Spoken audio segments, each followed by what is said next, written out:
Hello everybody, welcome back to another election prediction video. This time, this is my final gubernatorial map prediction for all the governor's races in 2024, and I'll do margins as well. So let's just get right into it. Well, margins for the more closer states like Washington, Indiana, North Carolina, and New Hampshire. Those are the only states getting a margin, because the rest of them are very safe. So let's just get right into this. Starting with the first few safe states, we have Utah, where there is a third-party challenger running against the Republican. He was a Republican defeated in the primaries running a write-in campaign. It really isn't going to matter. A Republican governor here is going to win by over 10% at the end of the day. North Dakota is also just not competitive. Vermont, Phil Scott's running. He's going to win like in a landslide. I don't even think it's going to be close. He's going to crush it there. Missouri, let's just see how the Missouri polls are going, because we have gotten to get new data here, at least. Yeah, so far the Democrat is not likely to win. She doesn't really have a real shot here. So it's safe Republican. West Virginia is also safe Republican. I don't think the Democrats have much of a shot there. Delaware is safe blue. Montana, we could take a look at the polls here, but I also think Greg Gianforte's up by a lot, and he is. The Democrat is only in the low 30s to mid 30s, so no shot that they could actually win here. And now we're down to the interesting races. We'll start off with Washington first.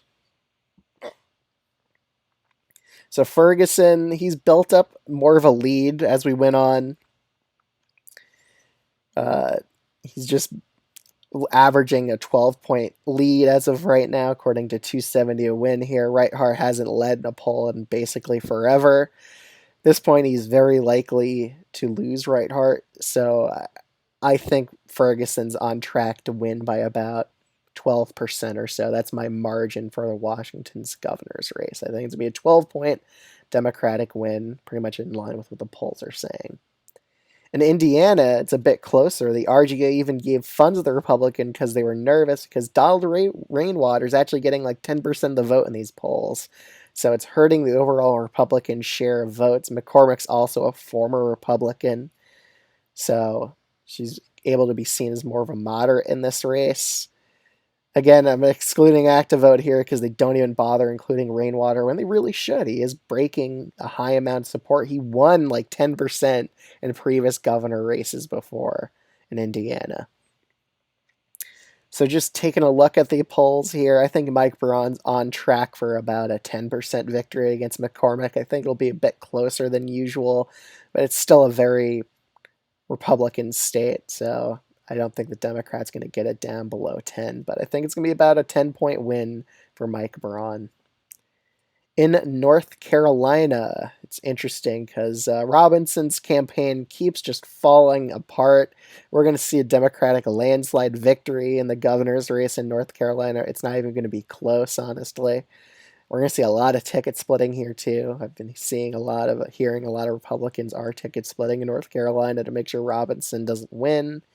The polls currently have Stein up by 15 points. I think it's going to be a bit lower than that. I think some of these undecideds that are like just not saying it in the polls, I think some of them will go to Robinson because he just is a Republican at the end of the day. But I expect Stein to win here by about 12% in North Carolina, so a pretty sizable Democratic victory here. So he wins by a safe blue margin. Now we're heading over to the state of New Hampshire, and I think it's going to be very, very close. I think it's going to come down to the wire here. Polls have been having this as a pretty close race, but it is in Kelly Oyette's favor here. She does have a pretty decent lead in the polling aggregates. Take a look. New Hampshire Journal, Emerson College. I think this race is going to be under 1%. I think Oyette's going to win by 0.75. I would just put 0.5%. So she wins by half a point here in the state of New Hampshire. I think it's going to be a very narrow win.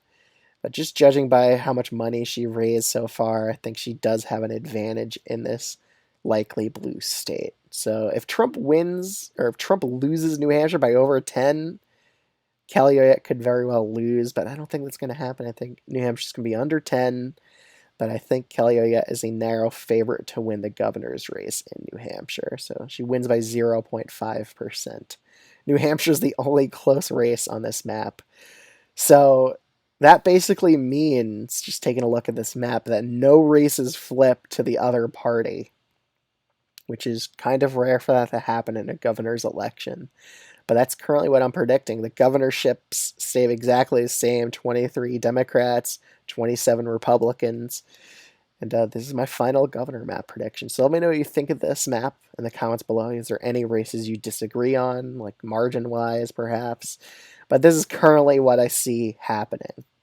So thank you, everyone, for tuning in. And if you're new to this channel, I'd greatly recommend subscribe if you enjoy content like this, and I would greatly appreciate it.